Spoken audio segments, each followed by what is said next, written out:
Esta entrevista la podemos titular con la siguiente frase que serviría como título: Monseñor don Antonio Gómez Aguilar, un hombre de iglesia entregado al pueblo. Nuestra intención es acercar la figura de nuestro fundador, Monseñor don Antonio Gómez Aguilar, a vosotros, alumnos de los colegios de la Trinidad, para que su espíritu fundador, su ideario, se preserve en el tiempo y cale en vosotros. Con una mano recibía y con las dos daba. Sería una buena manera de iniciar esta entrevista, pues resumiría una de las virtudes que definen su larga trayectoria. Desde un punto de vista temático, la entrevista, para que conozcáis mejor a vuestro fundador, se la realizamos a una profesora del centro que nos puede dar una visión bastante completa y fidedigna de tan insigne sacerdote. Comenzaremos con algunos datos biográficos. ¿Cuándo y dónde nace Monseñor don Antonio? En Posada, en Córdoba, el 5 de enero de 1927. Hábleme de su familia. Su padre fue procurador. Su madre, Cecilia, pertenecía a una familia de sastres cordobeses. Tuvieron 4 hijos.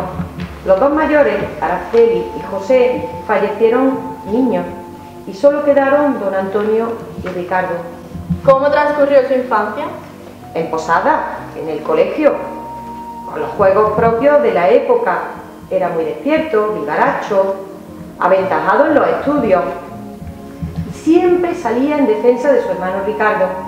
Por otro lado, se llevaba muy bien con los vecinos porque era muy servicial. ¿Cuándo ingresa en el seminario? En octubre de 1940. ¿Cómo era en el seminario? En el seminario fue buen compañero, buen estudiante, muy inteligente. ¿Cuándo se ordena sacerdote? Fue ordenado por Fray Albino en junio de 1950 y celebró su primera misa en Posada el 2 de julio. ¿Cuál fue su primer destino? La parroquia de San José y Espíritu Santo de Córdoba, como coadjutor, y después sería párroco de la misma. ¿Qué supuso para su familia? A partir de ahí, sus padres y su hermano se vinieron a vivir con él a Córdoba. Él siempre decía que a sus padres se lo debía todo.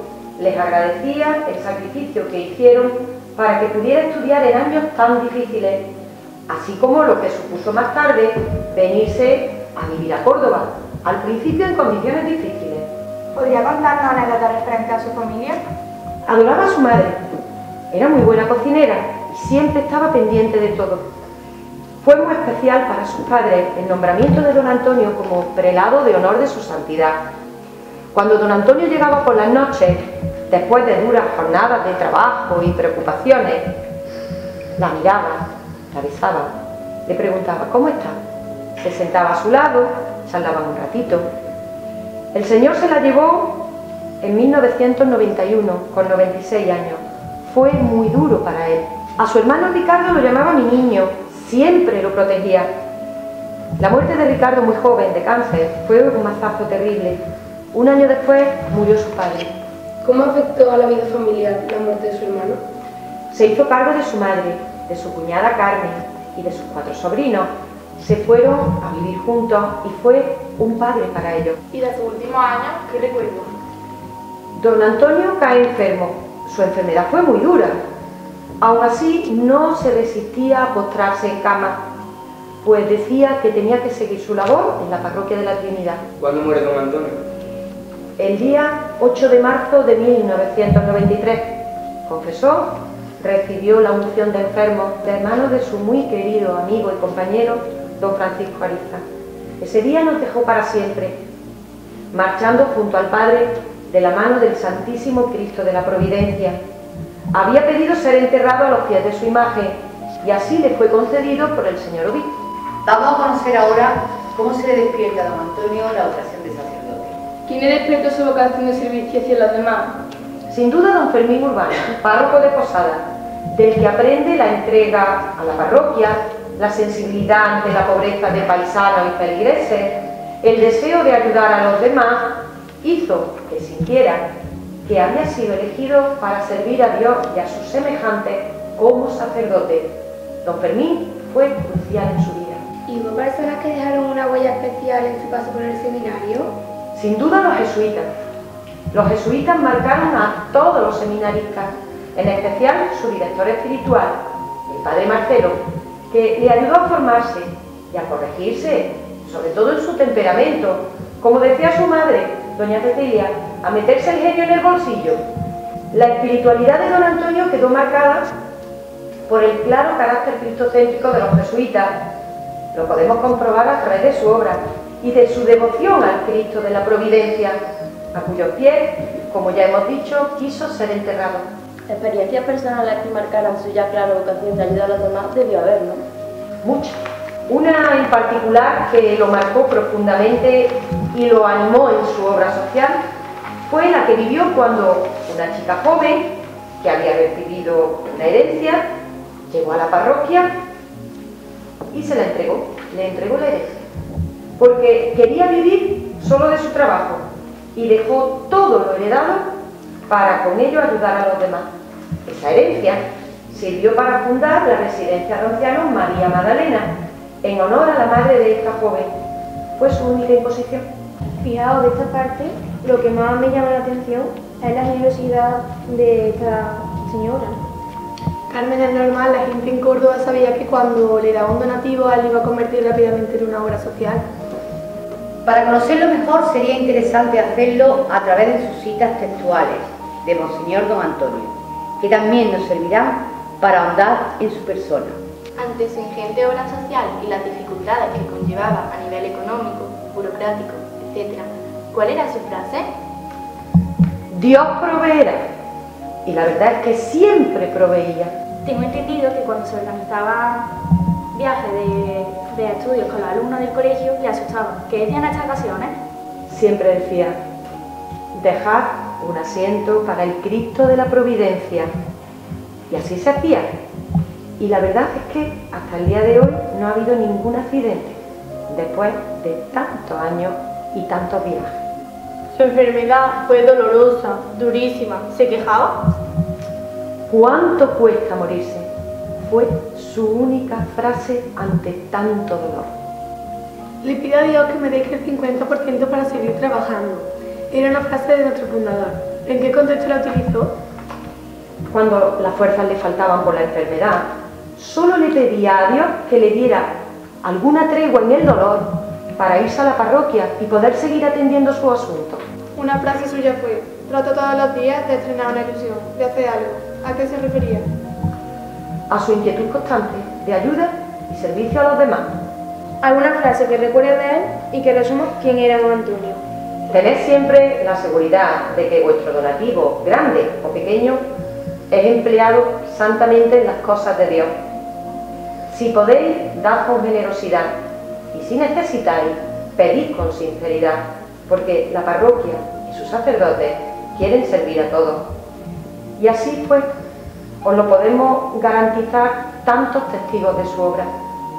El hecho de que la sociedad cordobesa, como vosotros habéis comentado antes, comprobara que sus donativos se convertían en obras sociales de la parroquia, propició que la sacristía fuese un hervidero de gente dispuesta a ayudar y también los que iban a ser ayudados. Si os parece bien, veamos un PowerPoint que una profesora de primaria ha preparado para los compañeros de primaria sobre la vida de don Antonio.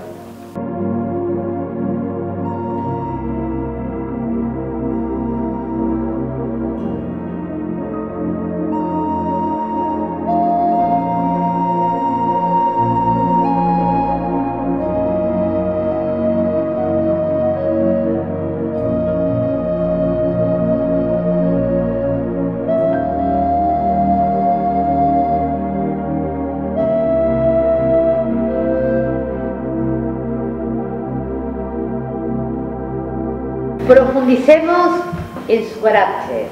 ¿Qué destacaría de su carácter? Su bondad, su sonrisa. Nunca daba un no a nadie por respuesta. Mendigos, presidiarios, llegaban a la parroquia día tras día. Bueno, y una persona sometida a tanta presión, ¿se enfadaría alguna vez, no? Casi nunca. Y os puedo decir que si alguna vez ocurría, lo percibías porque te miraba por encima de las gafas. ¿Qué me puede decir del ambiente en la sacristía de la parroquia de la Trinidad? Gracias a don Antonio y en torno a don Antonio, en esa sacristía Había un clima de fraternidad sacerdotal envidiable. Ese clima lo vivieron muchos sacerdotes, entre ellos y principalmente don Vicente Barbancho, don Francisco Ariza. Tengo entendido que era muy despistado, ¿no? Uy, sí. Llegó un momento de tal desesperación, pues siempre tenía perdidas las llaves. Cuando digo las llaves de la parroquia, las de los colegios, las de su casa, que pedía que por qué no se inventaba un mecanismo para detectar llaves perdidas. Me gustaría que andáramos en su carácter a través del testimonio a personas que también lo conocieron. ¿Recuerda alguna de estos testimonios? ¿Cómo no? Por ejemplo, el de don Francisco Gracia Trena. Fijaos lo que decía de don Antonio. Cuando lo conocí puedo decir que me causó una gran impresión, ya que rompía un tanto el estereotipo de cura corriente en aquellas fechas. Estamos hablando de los años 60.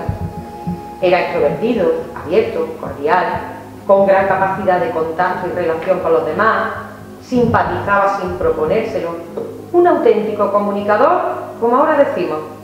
Su imagen quedaba rápida y fácilmente aprehendida por quien con él tomara contacto. ¿Y cuando visitaba la colegio, qué recuerdas? Pues yo lo viví, igual que mis compañeros, y transmitía sobre todo alegría. Sus visitas tenían una casi única intención: convivir. ¿Alguna anécdota ocurrida en los colegios? Os voy a relatar una muy emotiva. Fue en el año 1992.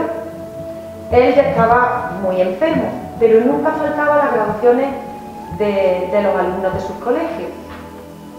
Se celebraba la graduación de una promoción de formación profesional de segundo grado en el Palacio de Congreso. Y él, a pesar de no encontrarse bien, presidió el acto. Los alumnos que se graduaban por esa fecha habían participado en una campaña de donación de sangre.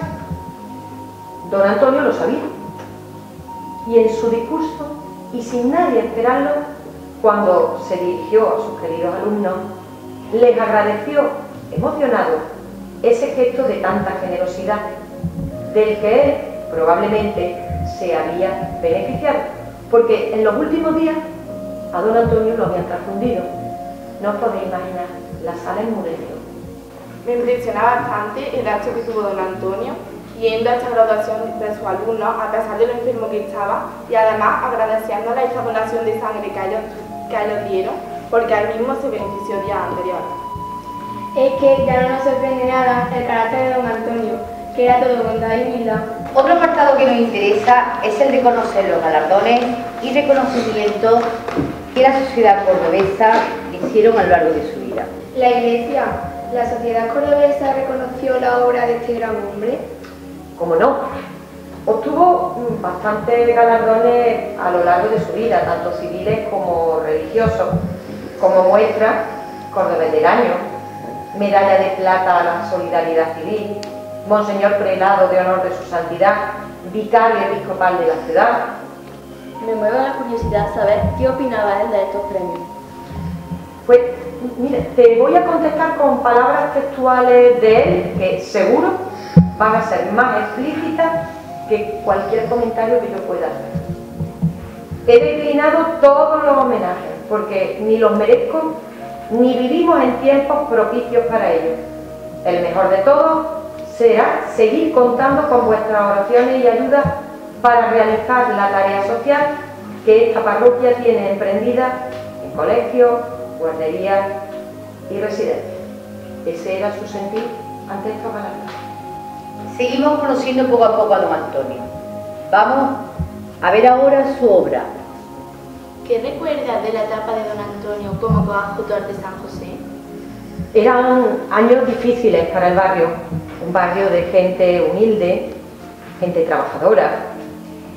Se compró una bicicleta y con la sotana arremangada hacía todo su recorrido por el barrio, desde el servicio de botiquín que facilitaba medicina gratuitamente, al reparto de alimentos, mantas, ayudas para pagar el alquiler de vecinos del barrio que no podían. Había tanta necesidad en el barrio. ¿Cómo ayudó al empuje de esta parroquia la onda de don Antonio? Pues como os decía antes, con su bicicleta, con su juventud, su entusiasmo, su bondad, su trato sincero y amable. Con todo esto hizo, junto a don Salvador, párroco, una parroquia modelo, cuyo objetivo principal eran los necesitados de bienes espirituales o materiales, los enfermos, ancianos, impedidos. ¿Por esta época inicia su labor docente? Sí, fue profesor de religión en el Instituto Luis de Góngora y en la Escuela de Arte y Oficio. El recuerdo de sus alumnos coincide con la imagen que todos los que lo conocimos tenemos de él. Un sacerdote que los quería, que les hacía amenas las clases, que les entusiasmaba, que despertaba en ellos la fe. Este trabajo de profesor además servía para mejorar en algo la situación económica de la familia, un poco apurada. ¿Qué significó la fecha del 11 de julio de 1954? Fue nombrado párroco de San José. ¿Qué supuso la creación del centro parroquial? Pues mirad, por ejemplo, la aparición de guarderías. Una vez más, la Iglesia y don Antonio se adelantaron a una necesidad que la sociedad ya estaba demandando. Las mujeres comenzaban a trabajar fuera de casa y necesitaban guarderías donde dejar a sus hijos. Ahí estuvo don Antonio. También el salón sirvió para que los jóvenes de Acción Católica realizaran su labor, se potenció la adoración nocturna y se incorporaron muchos grupos de cursillos de cristiandad. ¿Fue importante para don Antonio su vinculación a cursillos de cristiandad? Además de lo que supuso a nivel espiritual, su participación fue importantísima para Córdoba. Por otro lado, decir que también le facilitó trabar amistades en la diócesis que luego le ayudaron en sus proyectos. ¿Cuándo es nombrado párroco de la Trinidad y qué supuso para él? Fue nombrado en 1963 y una mezcla de sentimientos se produjo en ese momento. Por un lado, la nostalgia de abandonar una parroquia tan querida por él, la de San José. Por otro, la satisfacción de que el señor obispo le confiara la parroquia de la Trinidad y su resurgir. ¿Y qué movió a don Antonio a implicar en la parroquia tantos proyectos sociales, educativos? Muchas ideas bullían en su mente. Su llegada fue el desencadenante para poner en marcha la realización de todos esos deseos que no eran sino producto de su amor a los demás. Así inició un largo camino que dura hasta nuestros días. ¿Cómo surgió la idea de la colección?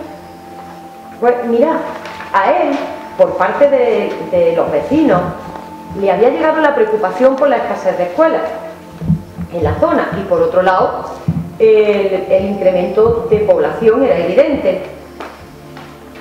Rápidamente él hizo las gestiones oportunas y creó los centros docentes anejos a la parroquia. ¿Qué decir del estilo educativo que don Antonio quería para su centro? Pues creo que también os sorprenderá. Es tan necesario en el mundo actual lo que ya don Antonio defendió en 1966. Escuchad, respeto a las personas, a sus peculiaridades, a sus ritmos de maduración y proyectos de vida. Importancia concedida a las actividades físicas, deportivas y artísticas. Esto, dicho hoy en 2014, es una obviedad. Pero en 1966 es increíble la modernidad de estos principios. También sabéis que en los colegios, en los años 60, aunque no era obligatorio el segundo idioma moderno, hasta sexto, don Antonio ya desde primero vio la importancia del segundo idioma moderno y lo incluyó. ¿No se refleja la labor de apostolado de la Iglesia en estos principios? Es evidente que este ideario está basado en una visión cristiana del hombre, de la vida, de la educación. Él tenía un principio claro: la formación intelectual ha de ser una síntesis viva y operativa entre fe y cultura. Hemos hablado de la preocupación y obra de don Antonio en el entorno educativo, pero hubo más contribuciones de don Antonio a la sociedad cordobesa, ¿verdad? Pues sí, residencias de ancianos, comedores, los hogares de Nazaret fueron también objetivo de sus preocupaciones. Con su empuje y con la ayuda de bienhechores, amigos y fieles, se vieron beneficiados. ¿Cómo surge la idea de la residencia?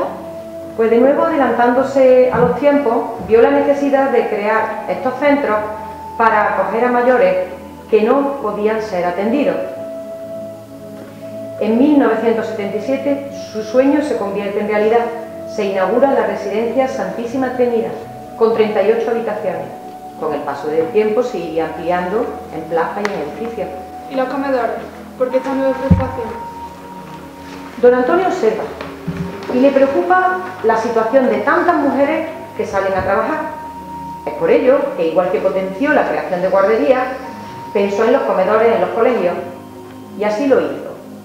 Aunque peque de pesada, de nuevo dio respuesta a una necesidad social. Fijaos lo que una inspectora de educación de la época decía. Se quedó boquiabierta cuando comprobó que muchas veces era don Antonio el que conducía la furgoneta para distribuir la comida por los colegios, y públicamente expresó su admiración.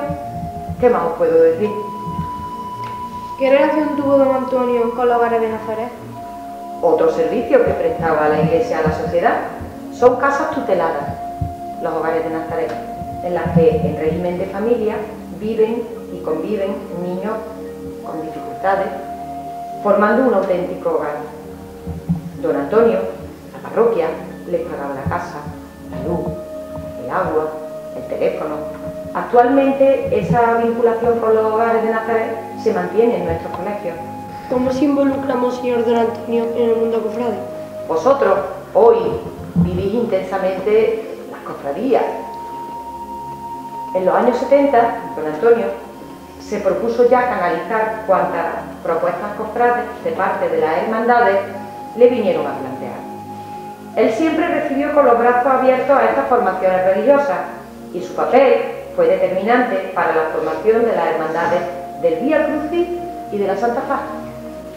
Con esta entrevista creo que ya tenemos una idea clara de la vida y obra de don Antonio. Ahora tres de mis compañeros van a leer textualmente 3 reflexiones sobre él. 2 parroquias entrañables, en las que he dejado girones de mi juventud y de mi vida, tratando, a pesar de mis fallas y limitaciones, de hacer todo el bien que he podido. Durante estos años he tratado de amaros y serviros a todos, cargado de buena voluntad. Todos mis ministerios, en la parroquia, en los colegios, en las residencias, en cursillos de cristiandad, en las cofradías, me han proporcionado el gozo de tratar y convivir con tantos y tantos amigos que me han ayudado a realizar mi sacerdocio, a pesar de mis limitaciones, en medio de todos los ambientes, de todas las clases sociales. Nada más podemos decir, pero sí me gustaría despedirnos con lo que creemos que sería el mayor y mejor homenaje a nuestro fundador.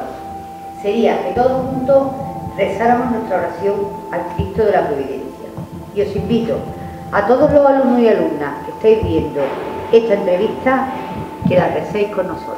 Señor, nos acogemos confiadamente a tu providencia, que nunca se equivoca. Te suplicamos que aparte de nosotros todo mal, y nos conceda aquellos beneficios que puedan ayudarnos para la vida presente y la futura. Por Jesucristo nuestro Señor. Amén.